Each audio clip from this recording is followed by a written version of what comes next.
So students, आज हम लोग जो चैप्टर करेंगे, चैप्टर नंबर 1 टीएस गरेवाल का, financial statements of not for profit organisation. देखिए, सबसे पहले नॉट फॉर प्रॉफिट ऑर्गेनाइजेशन होता क्या है? मतलब आप देखो, बहुत सारे ऑर्गेनाइजेशंस के बारे में हम पढ़ चुके हैं, लेकिन कभी भी हम नॉट फॉर प्रॉफिट नहीं करते।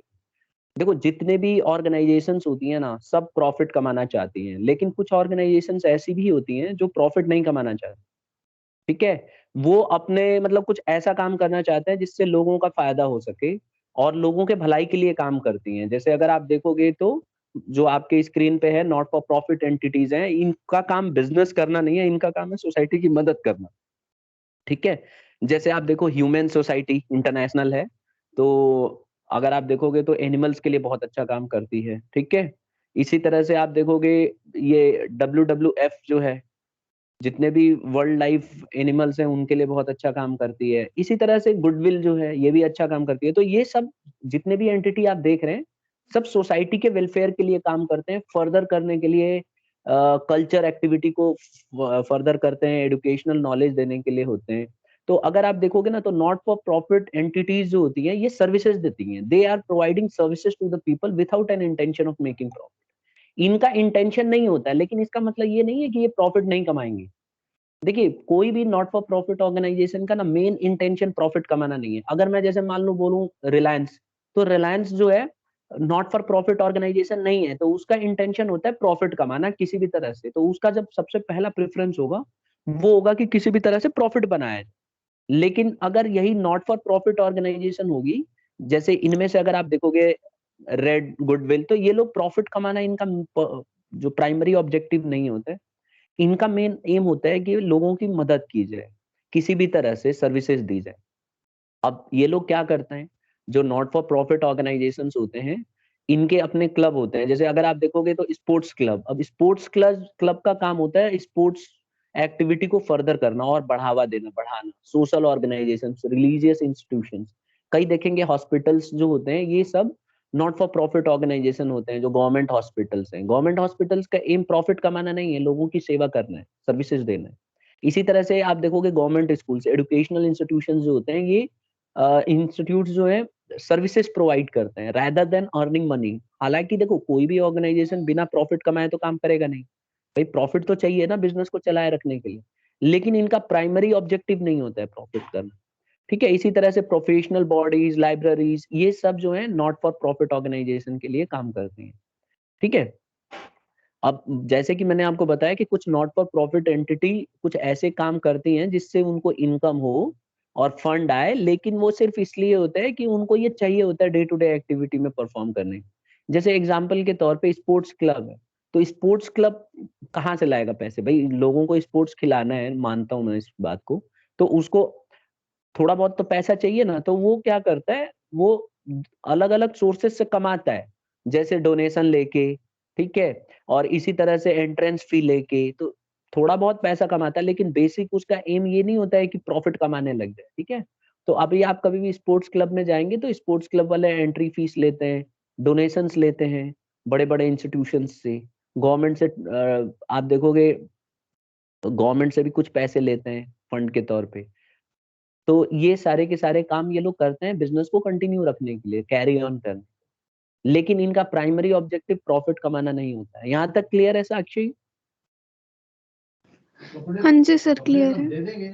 ठीक है, अब देखो यहाँ पे आता है कि कमर्शियल एंटिटी और एनपीओ में फर्क क्या है। जैसे कमर्शियल एंटिटी वो होती है जो डे टू डे आप बिजनेस देखते हो अपने आसपास, वो सब कमर्शियल एंटिटी है। तो दोनों में फर्क क्या है? तो देखो, दोनों का डिफरेंस ये है कि पहला तो मोटिव। देखो, जो कमर्शियल एंटिटीज होती है ना, जैसे रिलायंस हो गई या कोई भी कंपनी इंडिया में ले लीजिए, सब कमर्शियल नेचर की है। तो उनका मेन जो मोटिव होता है प्रॉफिट अर्न करना होता है, जबकि नॉट फॉर प्रॉफिट ऑर्गेनाइजेशन का मोटिव होता है सर्विसेज देना, लोगों की मदद करना। पहला इनका एम होता है। अब देखो, जैसे एक एग्जांपल के लिए स्टेटस देखो। इसमें स्टेटस क्या होता है, जो कमर्शियल एंटरप्राइजेस होती हैं उसमें क्या होता है, जो मालिक होता है ना, वो उसको हम प्रोप्राइटर या ओनर बोलते हैं। सारा पैसा इसका लगा होता है, ये इंजॉय करता है प्रॉफिट। जैसे आप देखो बिल गेट्स हैं, तो बिल गेट्स जो है, इनकी कंपनी माइक्रोसॉफ्ट है। तो माइक्रोसॉफ्ट कंपनी जो है, अ, ये कमर्शियल पर्पस के लिए काम करती है। जैसे हम लोग अभी कंप्यूटर चला रहे हो, आप भी मैं भी, हम लोग गूगल पे वर्क कर रहे हैं, तो इसका कुछ पैसा ओनर के पास जाता है या कंपनी में बढ़ता जाता है प्रॉफिट। लेकिन अगर हम नॉट फॉर प्रॉफिट की बात करें तो सब्सक्राइबर्स और मेंबर्स जो होते हैं वो लोग होते हैं इसमें। मेंबर कौन होते हैं? जितने लोगों का पैसा लगेगा नॉट फॉर प्रॉफिट ऑर्गेनाइजेशन में, या जो भी कमाई होगी वो मेंबरों को मिलती है, और मेंबर एक नहीं हो सकता है। इसलिए आप देखेंगे जितने बड़े बड़े ऑर्गेनाइजेशन हैं जो एनपीओ हैं, जैसे टाटा है एनपीओ, तो आप देखोगे उसका अकेला कोई मालिक नहीं होता है। वो कभी भी आप देखोगे टॉप 10 पीपल में देखोगे पैसे वालों में तो उसका नाम नहीं आएगा। ठीक है, जबकि मुकेश अंबानी का नाम आ जाता है लेकिन टाटा का नाम नहीं आता। क्यों? क्योंकि वो उन वहां पे मेंबरशिप है, सारे मेंबर्स के पैसे होते हैं। तो जब बंट जाएगा तो एक आदमी कैसे अमीर हो सकता है? और दूसरी बात, इसमें जितना भी प्रॉफिट मिलता है ना नॉट फॉर प्रॉफिट ऑर्गेनाइजेशन में, ये सभी मेंबरों के बीच में बट जाता है, और उल्टा उस पैसे को ना इन्वेस्ट कर दिया जाता है दोबारा उसी ऑर्गेनाइजेशन। क्योंकि इसका मेन ऑब्जेक्टिव प्रॉफिट कमाना नहीं है, मेन ऑब्जेक्टिव सर्विसेज देना है। तो इसीलिए वो पैसा दोबारा उसी में लगा दिया जाता है। जबकि ओनर में अपना पैसा ओनर ले सकता है कभी भी। अब बिल गेट्स अगर चाहे तो कभी भी अपना पैसा विड्रॉ कर सकते हैं, मुकेश अंबानी चाहे तो अपनी कंपनी से पैसे निकाल सकता है, ले सकता है, शेयर्स को बेच सकता है। लेकिन जो नॉट फॉर प्रॉफिट ऑर्गेनाइजेशन है इसमें मेंबर्स ऐसे नहीं करते हैं। ठीक है, फिर आता है डिस्ट्रीब्यूशन ऑफ प्रॉफिट। जो मैंने आपको बताया, यहाँ पे जो प्रॉफिट है ये मेंबरों के बीच में बंटता है, और यहाँ पे मेंबरों के बीच में बोल रहा हूँ, सॉरी, ओनर के पास चला जाता है। जबकि नॉट फॉर प्रॉफिट ऑर्गेनाइजेशन में मेंबरों में बढ़ जाता है।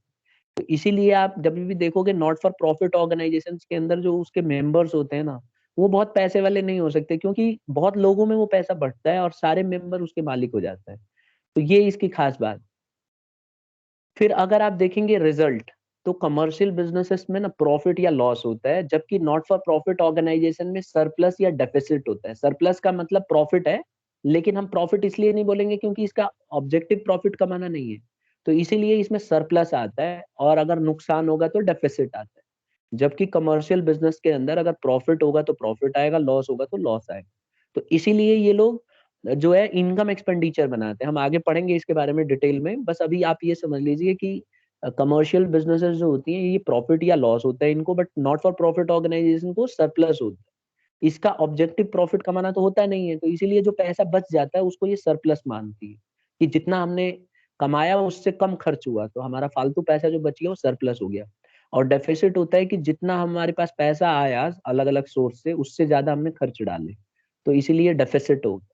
इज दिस पॉइंट क्लियर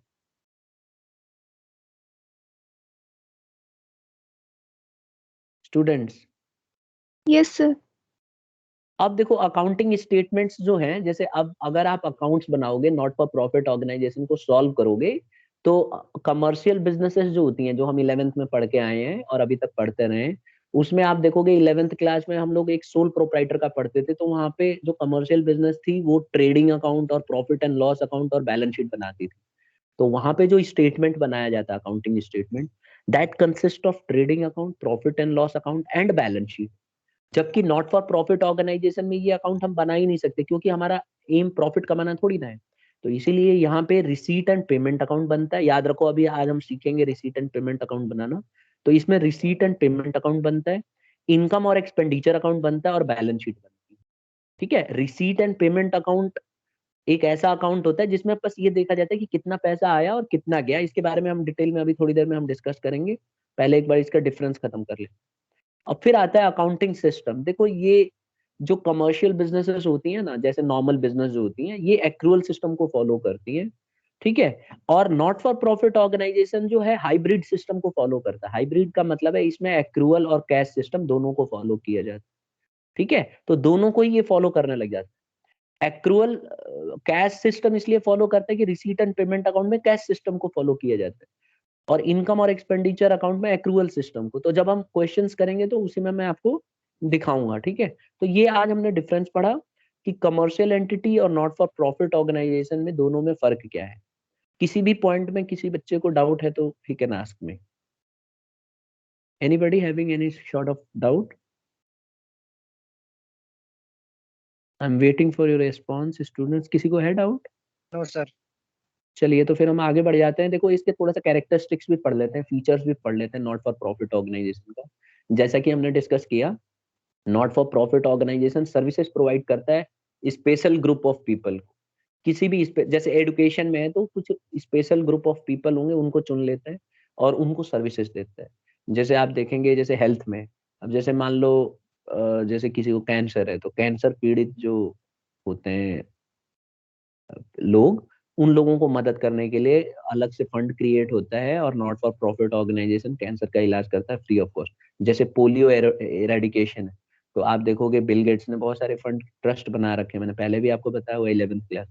तो बिल गेट्स ने ट्रस्ट बनाए हुए हैं, उस ट्रस्ट के पैसे सिर्फ इसीलिए दिए जाते हैं कि भाई इस काम को स्पेशली करना है, लोगों को पोलियो लगानी है। तो आप देखोगे जो पोलियो के टीके लगते हैं उसमें सारा पैसा कंपनी देती है नॉट फॉर प्रॉफिट ऑर्गेनाइजेशन को, और फिर वो लोग घूम घूम के सबको टीका लगाते हैं फ्री ऑफ कॉस्ट।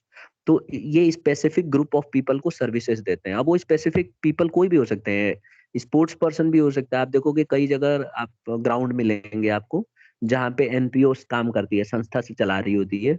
तो उसमें बच्चों को फुटबॉल देना, और अगर क्रिकेट के शौकीन है तो क्रिकेट देना, या कोई भी स्पोर्ट्स मटेरियल जो उनको चाहिए, उनको वो लोग अफोर्ड करते हैं, और जो भी खर्चा आता है वो लोग खुद बियर करते हैं। तो ये नॉट फॉर प्रॉफिट ऑर्गेनाइजेशन इस मामले में बहुत अच्छी होती है। आपने देखा कोरोना के समय भी जो पेशेंट्स थे जिनको ऑक्सीजन नहीं मिल रहा था, ये लोग नॉट फॉर प्रॉफिट ऑर्गेनाइजेशन वाले खरीद खरीद के और लोगों को प्रोवाइड कर रहे थे घर घर में, है ना। तो इस तरह की चीजें करते हैं ये लोग, और इनको पैसा मिलता है, अलग से फंड मिलता है। इनका काम होता है लोगों की सर्विस देना। दूसरा है ऑर्गेनाइज एज चैरिटेबल ट्रस्ट और सोसाइटी। देखो ये जो नॉट फॉर प्रॉफिट ऑर्गेनाइजेशंस होते हैं ना, ये ऑर्गेनाइज होते हैं चैरिटेबल ट्रस्ट के द्वारा या सोसाइटी के द्वारा। अब सोसाइटी में से ही कुछ लोग आते हैं, मदद करने के लिए तैयार हो जाते हैं, सब अपने अपने थोड़े पैसे लगाते हैं और डोनेशन लेते हैं लोगों से। बड़ी बड़ी कंपनियां इनको थोड़ा बहुत डोनेशन दे देती हैं, सरकार दे देती है, और फिर इस तरह से ये लोग मिलके जुड़ के काम करते हैं। और जितने लोग काम कर रहे होते हैं, जो इसके सब्सक्राइबर्स होते हैं, जिन्होंने ये जुड़े होते हैं जो लोग, इनको हम लोग बोलते हैं सब्सक्राइबर्स। ठीक है, और यही लोग मेंबर बन जाते हैं आगे। ठीक है, यहाँ तक क्लियर है सबको। Yes sir. तीसरा आता है मैनेज बाय मैनेजिंग कमेटी। देखो यहाँ पे क्या होता है कि जितना भी नॉट फॉर प्रॉफिट ऑर्गेनाइजेशन होता है ना, इसका मैनेजमेंट एक मैनेजिंग कमेटी से होता है। और ये जो मैनेजिंग कमेटी होती है ये इलेक्टेड होती है मेंबर्स के द्वारा। तो जितने भी नॉट फॉर प्रॉफिट ऑर्गेनाइजेशन में मेंबर्स होते हैं ना स्टूडेंट, उन्हीं में से वही लोग चुनते हैं मैनेजिंग कमेटी को। कुछ खास लोग होते हैं जो स्पेसिफाइड लोग होते हैं, उनको चुना जाता है। और जितने भी बड़े डिसीजंस होते हैं, ये लोग बड़े बड़े डिसीजन लेते हैं मैनेजिंग कमेटी वाले। ठीक है, और जब भी प्रॉफिट बनता है तो वो सारा का सारा प्रॉफिट जो है सभी मेंबरों में बंटता है। ऐसा नहीं है कि एक ओनर ले जाएगा, जो भी प्रॉफिट होगा वो सब मेंबरों के हिस्से में मिलेगा। अब आप कहेंगे कि सर इसमें पैसा कहाँ से आता है, मतलब सोर्स ऑफ इनकम आती कहाँ से नॉट फॉर प्रॉफिट ऑर्गेनाइजेशन में। तो देखो इसका जो इनकम होती है ना बेसिकली, वो सब्सक्रिप्शन फ्रॉम मेंबर्स, जो मेंबर इसके साथ जुड़ते हैं ना वो कुछ पैसे सब्सक्राइब करते हैं। ठीक है, फिर डोनेशन मिलता है। ये लोग अलग अलग लोगों से डोनेशन मांगते हैं, सरकार से मांगते हैं। ठीक है, और लेगेसीज के थ्रू मिलता है, ग्रांट्स। यहाँ पे ग्रांट का मतलब है कई बार सरकार इनको दान दे देती है। जैसे मान लो सरकार ने 5 करोड़ दे दिया कि भाई आप अच्छा काम कर रहे हो, बहुत अच्छा, ऐसे ही करते रहो, ये लो 5 करोड़ लोगों में खर्च करो। तो नॉट फॉर प्रॉफिट ऑर्गेनाइजेशन वाले इस पैसे का इस्तेमाल करते हैं। इसी तरह से लेगेसी है। लेगेसी में क्या होता है कि जब कोई पर्सन लिख के चला जाता है, मतलब मरने से पहले लिख के जाता है कि ये पैसा मेरा फलाना जगह खर्च हो। देखो कई सारे लोग ऐसे भी हैं जो मरने से पहले वसीयत अपनी ना लिख के जाते हैं, कोई संस्था को दे जाते हैं कि भाई इस काम के लिए मेरे पैसे को खर्च करना, जिससे उनको सेल्फ सेटिस्फेक्शन मिलता है ऐसा करके। तो वो पैसे को भी जो है, ये भी सोर्स ऑफ इनकम है नॉट फॉर प्रॉफिट ऑर्गेनाइजेशन के लिए। तो नॉट फॉर प्रॉफिट ऑर्गेनाइजेशन के पास बहुत पैसे होते हैं, इनको बहुत सारा डोनेशन मिलता है, लोग इनको डोनेट करते हैं, मेंबर इनके सब्सक्राइब करते हैं, तो वहां से भी बहुत पैसा बनता है। और लेगेसीज, जैसे कोई मरते हुए लिख के चला गया, जैसे करोड़ों करोड़ों, 200 200 300 300 करोड़ लिख के चले जाते हैं लोग, और फिर ग्रांट मिलता है सरकार की तरफ से, वो भी बहुत बड़ा अमाउंट होता है। तो इस तरह से ये संस्थाएं काम करती हैं। Am I clear. Yes sir. इसी तरह से एक और पॉइंट है, students, fund raise by such organisations are credited to capital fund और जनरल फंड। देखो दो तरह के फंड होते हैं, एक तो होता है कैपिटल फंड, एक जनरल फंड। कैपिटल फंड वो फंड होता है जो किसी स्पेशल काम में इस्तेमाल होता है। जैसे कि मैं अगर सिंपल भाषा में बोलूं, तो मान लो गवर्नमेंट ने ग्रांट दिया किसी नॉट फॉर प्रॉफिट ऑर्गेनाइजेशन को कि ये जो डिफरेंटली एबल्ड हैं, जो चल नहीं सकते, जिनको व्हील चेयर की जरूरत है, उनको साइकिल दी जाए। तो ऐसे में उसके लिए हो सकता है कि वो 5 करोड़ 10 करोड़ पैसा दे दे गवर्नमेंट, कि ये लो 5 करोड़ लो, और अपने आसपास की एरिया में जो लोग चल नहीं सकते, जो अपंग है उनको आप साइकिल प्रोवाइड कराओ, व्हील चेयर दो, तो उसको हम बोलेंगे कैपिटल फंड, क्योंकि वो स्पेसिफिक काम के लिए दिया गया है। तो कैपिटल फंड वो फंड होता है जो एक लॉन्ग टर्म ड्यूरेशन के लिए होता है, पहली बात, और दूसरा स्पेशल काम के लिए होता है, जबकि जनरल फंड किसी भी काम के लिए हो सकता है।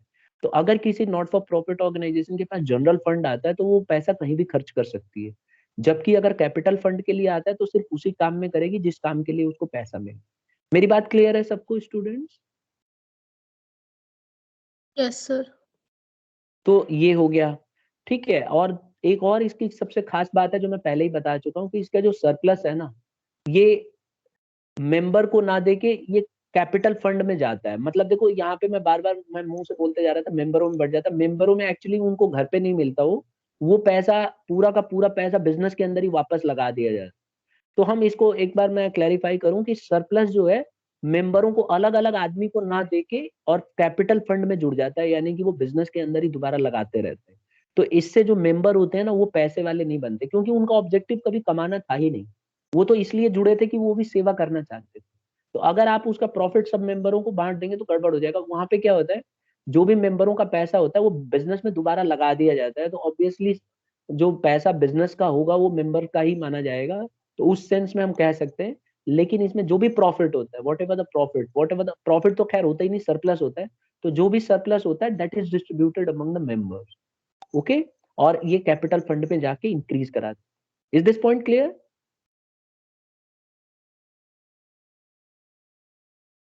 हाँ ना बोलो। Yes Hitesh sir. समझ? सर ठीक है, ठीक है। अच्छा, ये एक और पॉइंट है कि they earn reputation not on the basis of customers or owner satisfaction but on the basis of their contribution to the welfare of the society।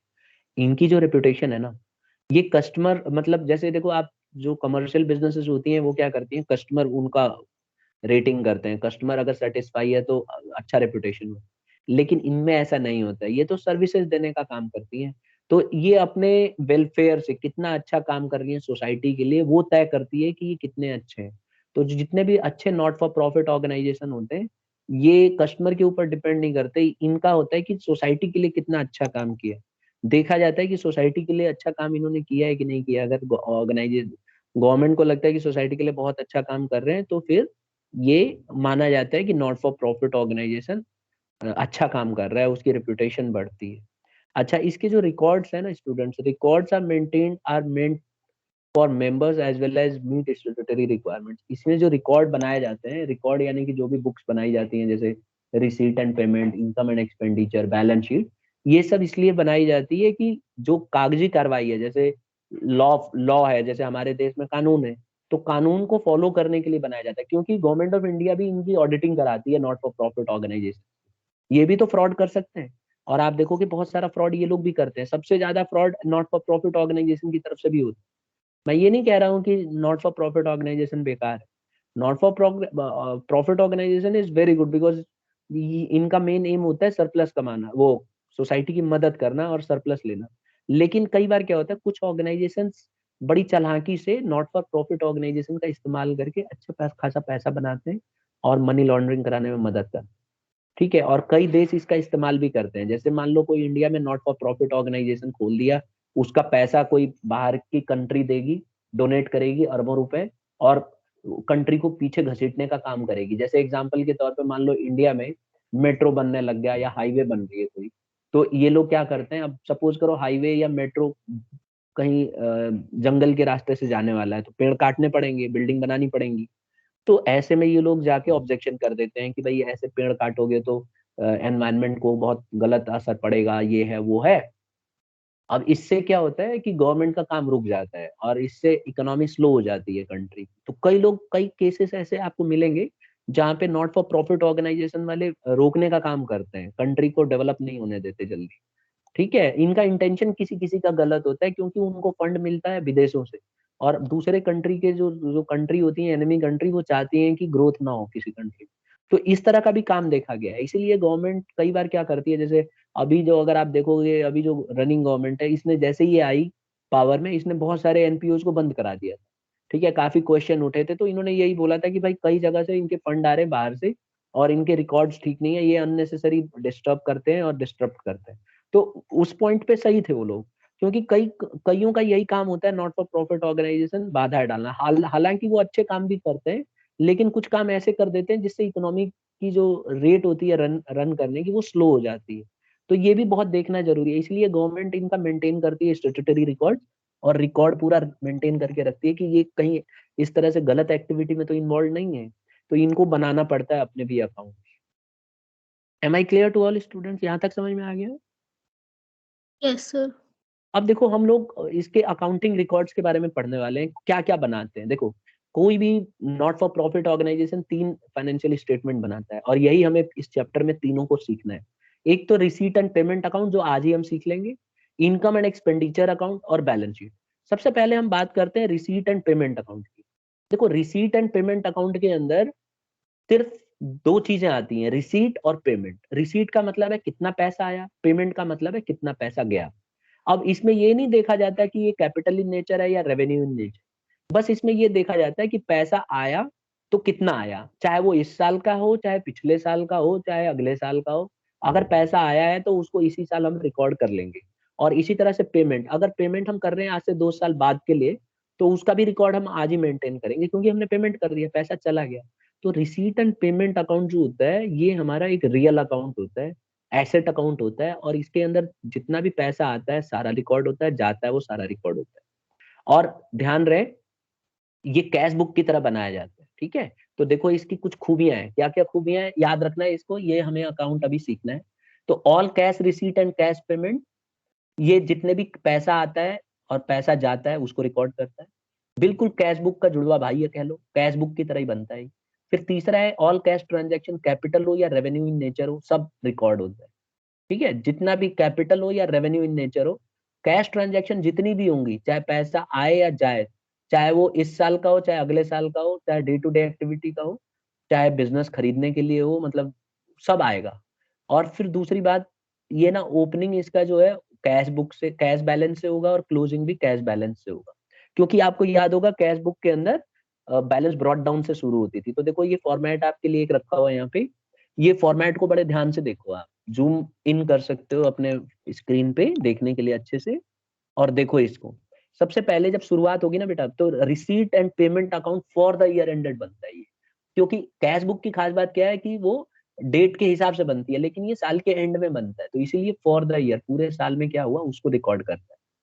तो पहले ऊपर लिखोगे receipt and payment account for the year ended, और जो भी question में date होगी वो डाल दोगे। फिर लेफ्ट साइड में रिसीट होता है, फिर अमाउंट, फिर पेमेंट, फिर अमाउंट।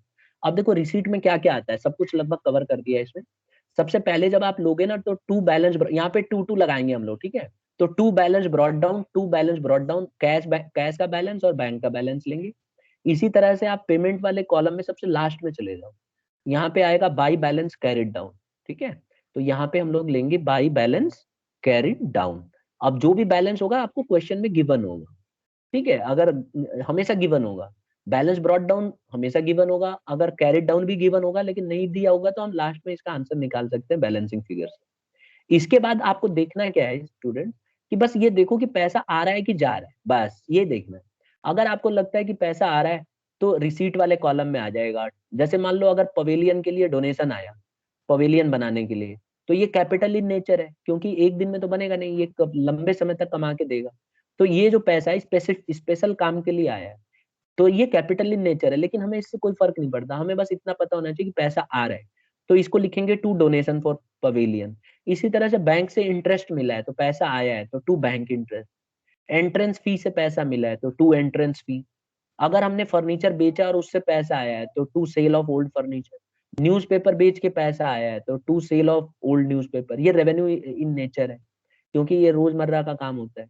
फिर कलेक्शन फॉर स्पोर्ट्स मटेरियल, इससे भी पैसा आया है, तो जब भी पैसा आएगा तो टू टू टू में लगाना है, और पैसा जाएगा तो पेमेंट वाली साइड में। अब पैसा कैसे जाएगा, सैलरी के नाम पे, रेंट के नाम पे, प्रिंटिंग स्टेशनरी, स्पोर्ट्स मटेरियल, ये सब खर्चे हैं और इससे हमारा पैसा जाएगा।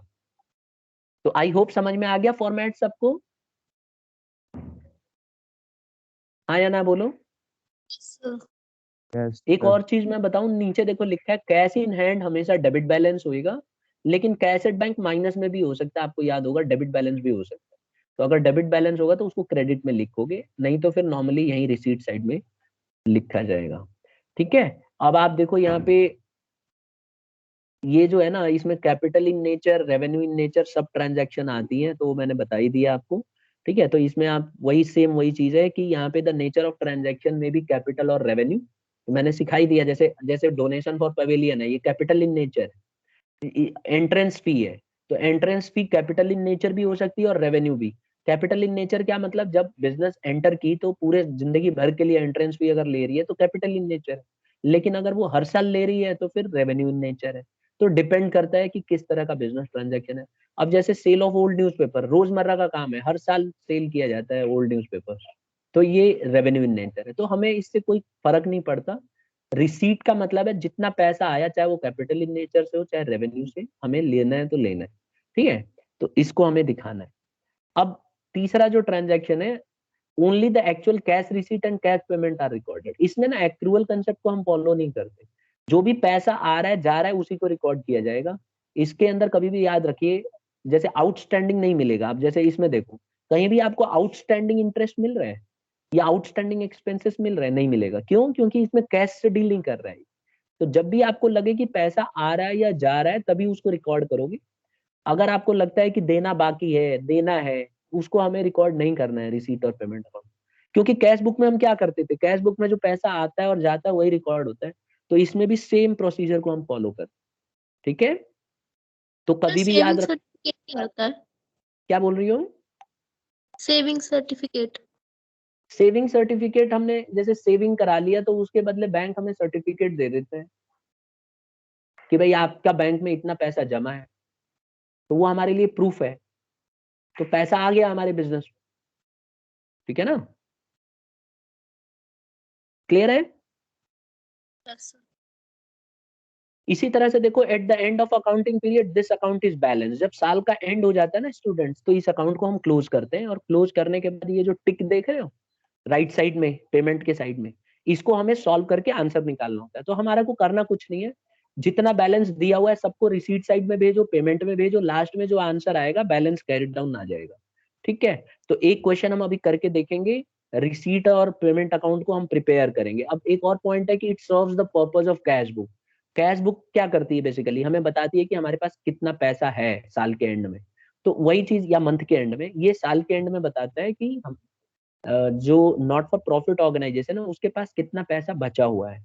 तो इसको इसीलिए बनाया जाता है। अब देखो कैश बुक है, ये ध्यान रखना, इसमें कंफ्यूज मत होना, दिस इज कैश बुक, ये कैश बुक का फॉर्मेट है, मैंने डाला है।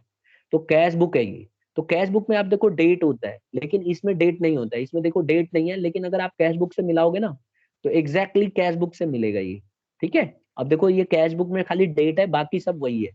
तो मैनेजमेंट, इससे पता चल जाता है मैनेजमेंट को कि पैसा आया कहाँ से, इस पैसे को कैसे इस्तेमाल करें, और उसको एक जनरल आइडिया हो जाती है।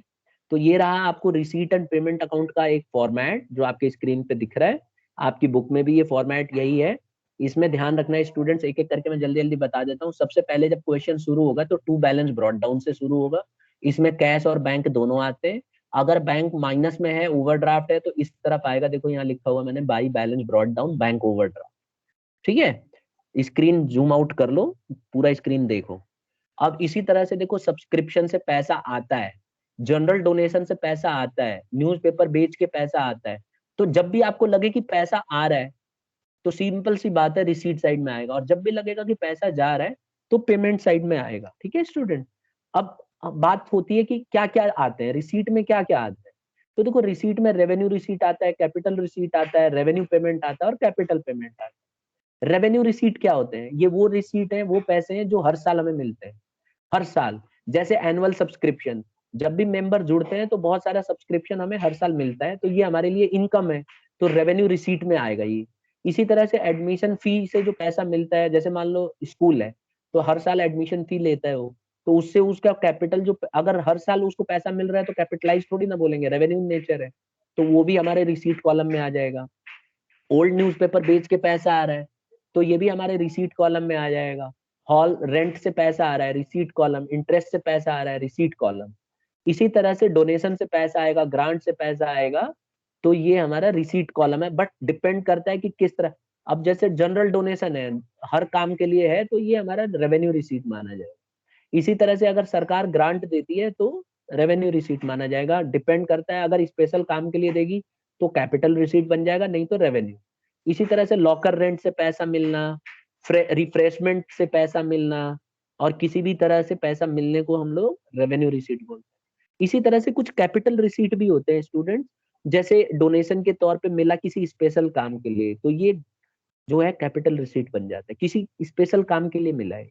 इसी तरह से लोन के तौर पे पैसा मिलना, लाइफ मेंबरशिप फी, अब देखो लाइफ मेंबरशिप फी पूरी लाइफ के लिए मिलता है, तो पैसा आ रहा है, तो ये हमारे लिए कैपिटल रिसीट माना जाएगा। ठीक है, तो हम क्वेश्चन जब करेंगे ना, तो उसी में जब जब आएगा तो मैं उसी में आपको बताता रहूंगा। तो ये जितने भी आइटम्स हैं वो वहां पे हम लोग इसको देख सकते हैं। तो अभी हमारे पास टाइम है, अभी हम एक ना एक्सरसाइज का एक क्वेश्चन हम करेंगे। ठीक है, अब आप देखो, एक एग्जाम्पल कराऊंगा मैं टीएस गरेवाल का ही आपको, एक एग्जाम्पल हम करने जा रहे हैं एक बार। ठीक है, तो ये देखो, ये एग्जाम्पल नंबर 1 है जो आपको मैं कराऊंगा अभी।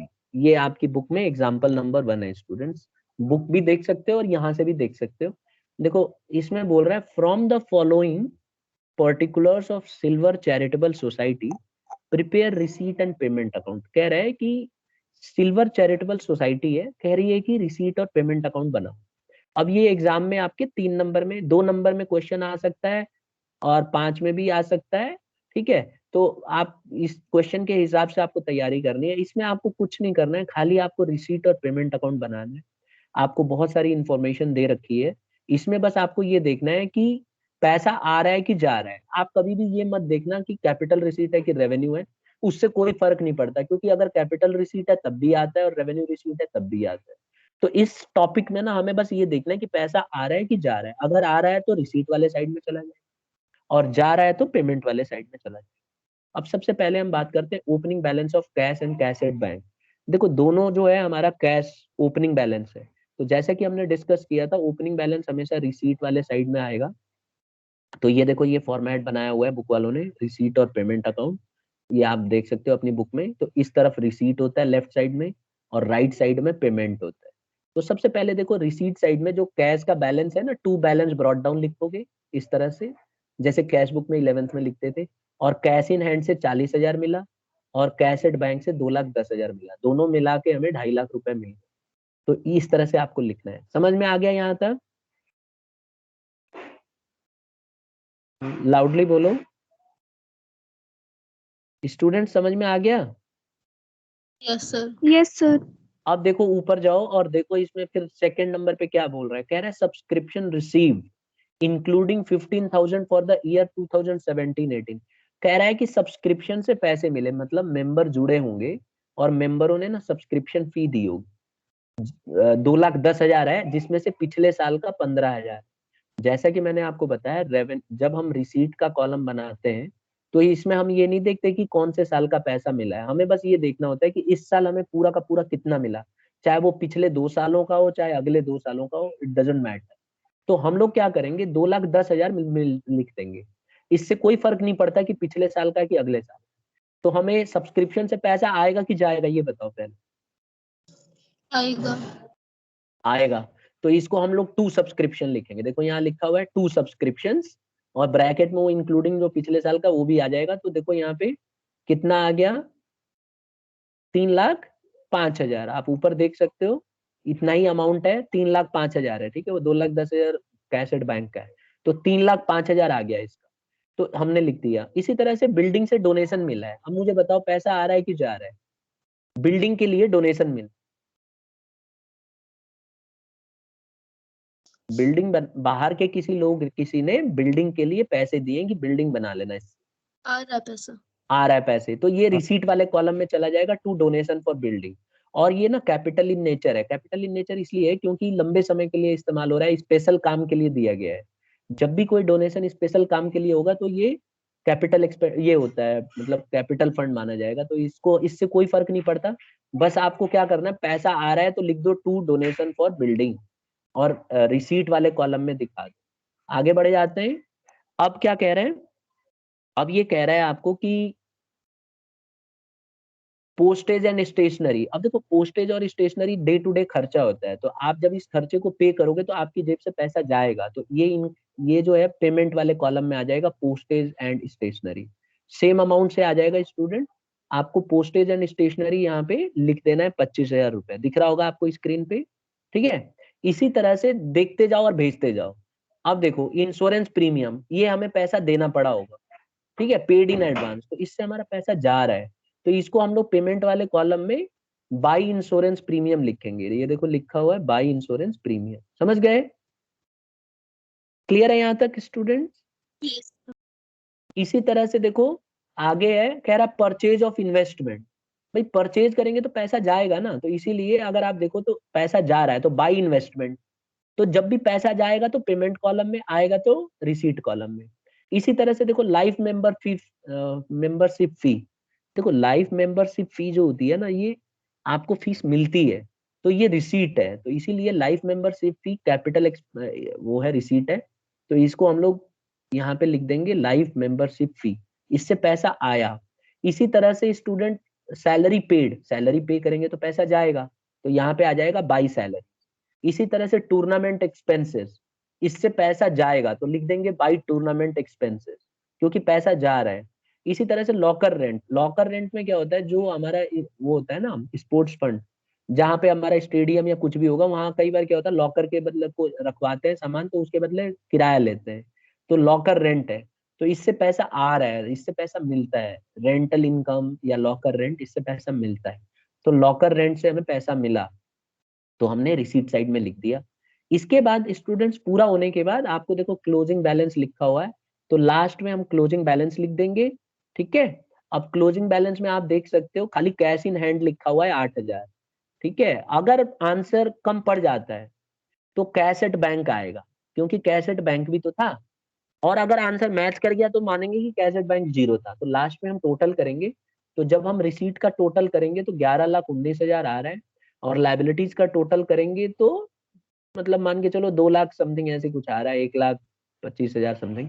तो ऐसे में हम क्या करेंगे, यहाँ पे इस जो मैं हाईलाइट किया है ना मैंने इस बैलेंस को, इसको हम लोग सॉल्व करके और निकाल लेंगे। ये देखो जो आपके स्क्रीन पे हाईलाइटेड दिख रहा है 9,77,000, ये आंसर में निकल आएगा। तो इतना आसान है, ये कर सकते हो सभी। Yes, sir.